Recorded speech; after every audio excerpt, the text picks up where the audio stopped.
Assalamualaikum warahmatullahi wabarakatuh. Ketemu lagi dalam video saya.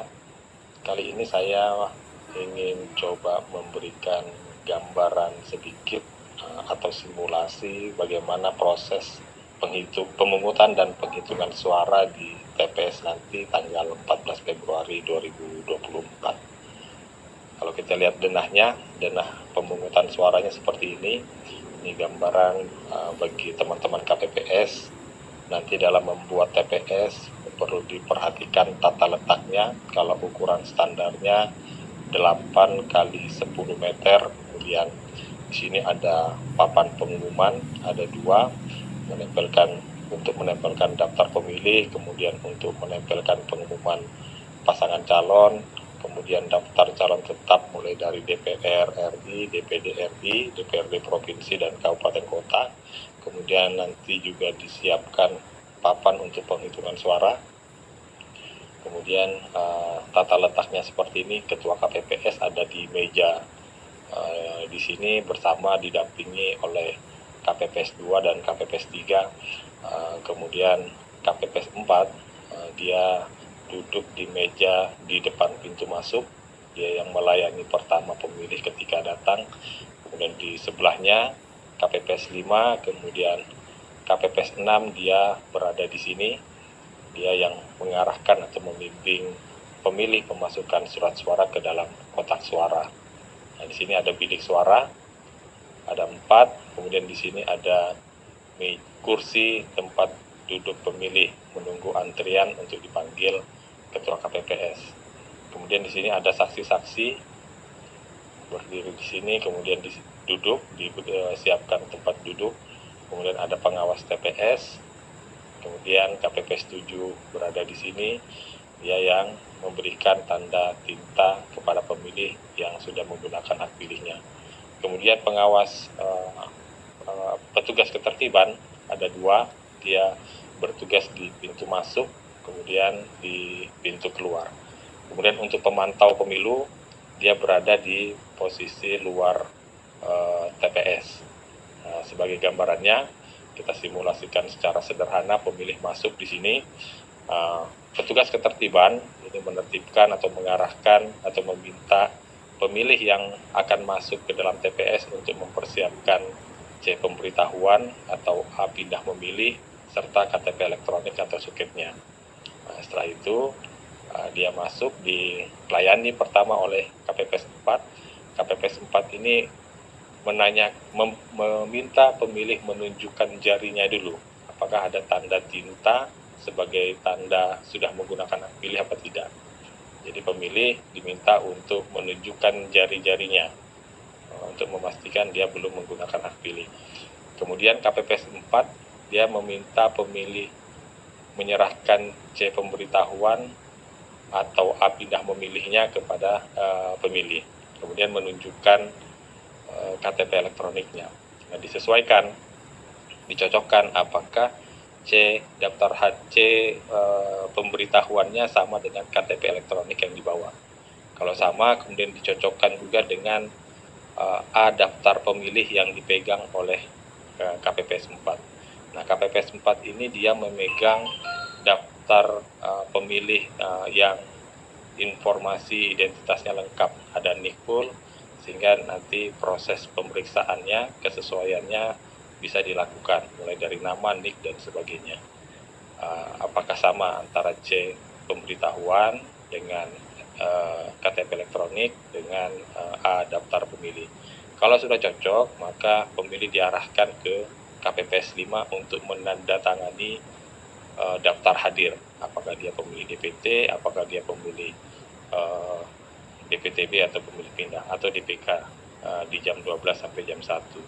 Kemudian C pemberitahuan atau A5-nya diberikan kepada KPPS 5. Kemudian KPPS 5 mempersilahkan pemilih untuk duduk di tempat duduk yang telah disiapkan, menunggu dipanggil oleh ketua KPPS. Nah, kemudian C pemberitahuan atau A pindah memilih atau KTP elektronik bagi pemilih DPK diserahkan kepada KPPS 2. Ini disusun berdasarkan urutan daftar kehadiran kepada KPPS 2. Kemudian KPPS 2 menyampaikan kepada Ketua KPPS dengan dasar urutan kehadiran tadi, memanggil nama pemilih dan nomor urutnya di dalam daftar pemilih. Jadi disampaikan namanya, kemudian nomor urutnya, biar pengawas TPS dan saksi bisa saling memberikan tanda dalam salinan DPT yang diberikan sebelumnya.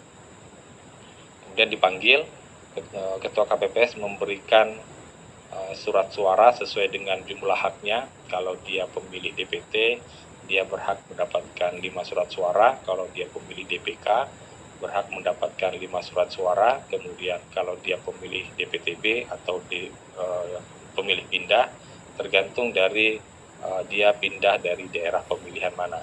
Nah, itu sudah ada penjelasannya dalam video-video sebelumnya. Nah, kemudian setelah diberikan surat suaranya, pemilih menuju bilik suara. Kemudian menuju bilik suara. Nah, di dalam bilik suara ini, di belakangnya tidak boleh ada warga yang bisa berlalu lalang, karena untuk menjamin kerahasiaan pilihan yang diberikan oleh masing-masing pemilih. Kemudian pemilih menggunakan alat coblos yang telah disiapkan. Jadi tidak menggunakan misalkan rokok atau alat lainnya, tapi coblosan menggunakan alat yang telah disiapkan oleh KPPS. Kemudian setelah mencoblos, dilipat kembali, kemudian pastikan lipatannya sesuai dengan lipatan awal. Kemudian dia menuju kotak suara, ada 5 kotak suara tempat memasukkan surat suara yang sudah dicoblos tadi. Nah, petugas KPPS 6 perlu diperhatikan jangan sampai lalai untuk memastikan pemilih memasukkan surat suara ke dalam kotak suara sesuai jenis pemilu.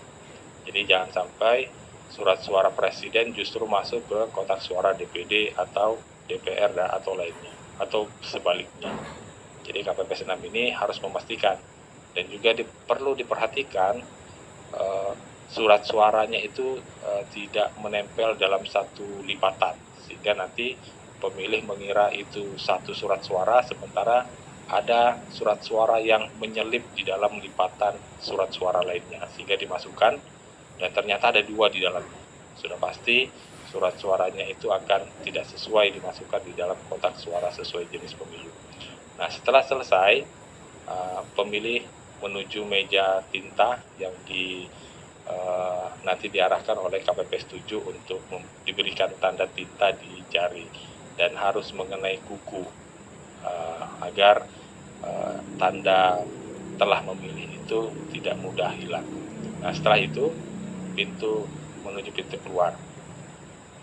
Nah, perlu menjadi perhatian juga bagi pemilih yang membawa kamera atau handphone yang memiliki kamera yang bisa merekam gambar, video, dan sebagainya, itu tidak boleh dibawa ke dalam bilik suara.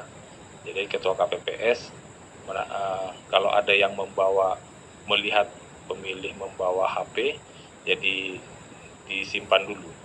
Bisa dititipkan ke KPPS 3, kemudian nanti KPPS 3 menyerahkan ke KPPS 7. Nanti setelah dia pemilih menggunakan hak pilihnya, kemudian pemilih cukup mengambil di meja KPPS 7 tadi. Ini tidak diatur sebenarnya, tapi sebagai langkah taktis siapa yang kita tugaskan untuk menyimpan barang atau kamera milik pemilih.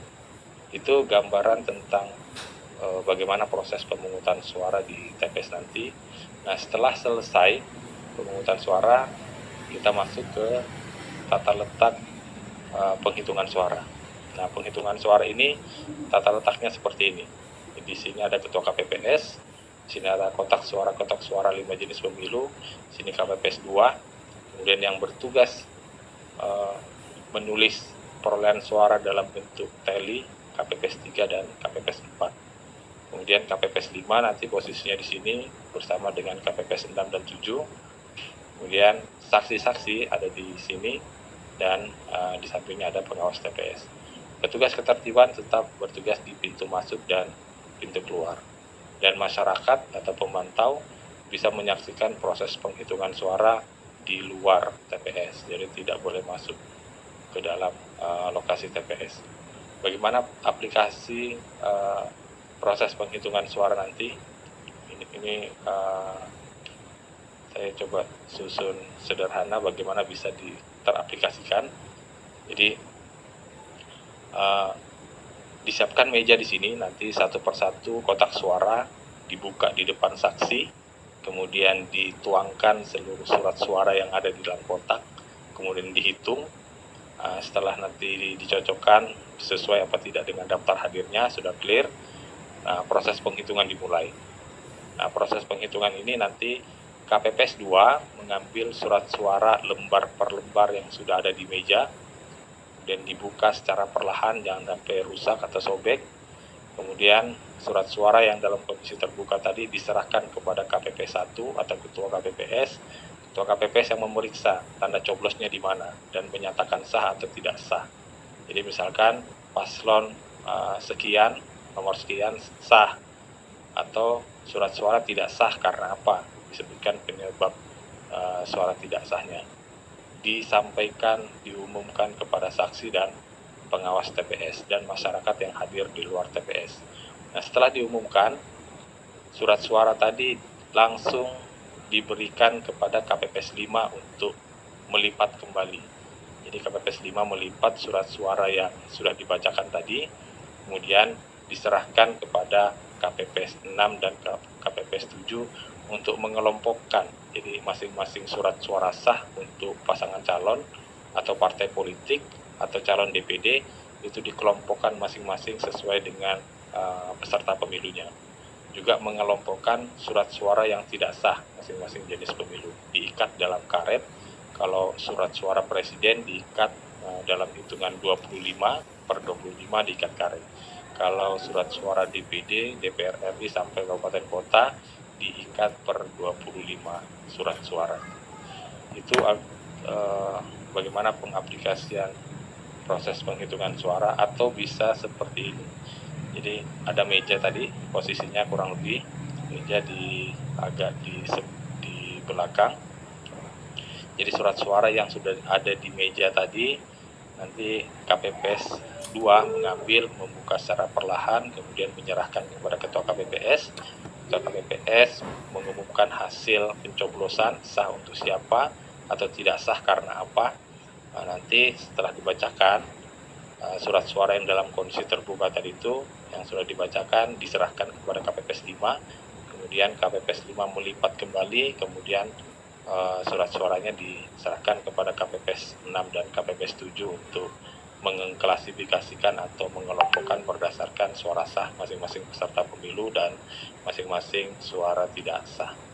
Itu gambaran umum bagaimana proses pemungutan dan penghitungan suara di TPS nanti. Semoga bisa memberikan sedikit gambaran bagi teman-teman KPPS yang baru dilantik. Semoga video ini bermanfaat. Kalau masih ada yang ingin ditanyakan bisa menulis di kolom komentar. Terima kasih. Assalamualaikum warahmatullahi wabarakatuh.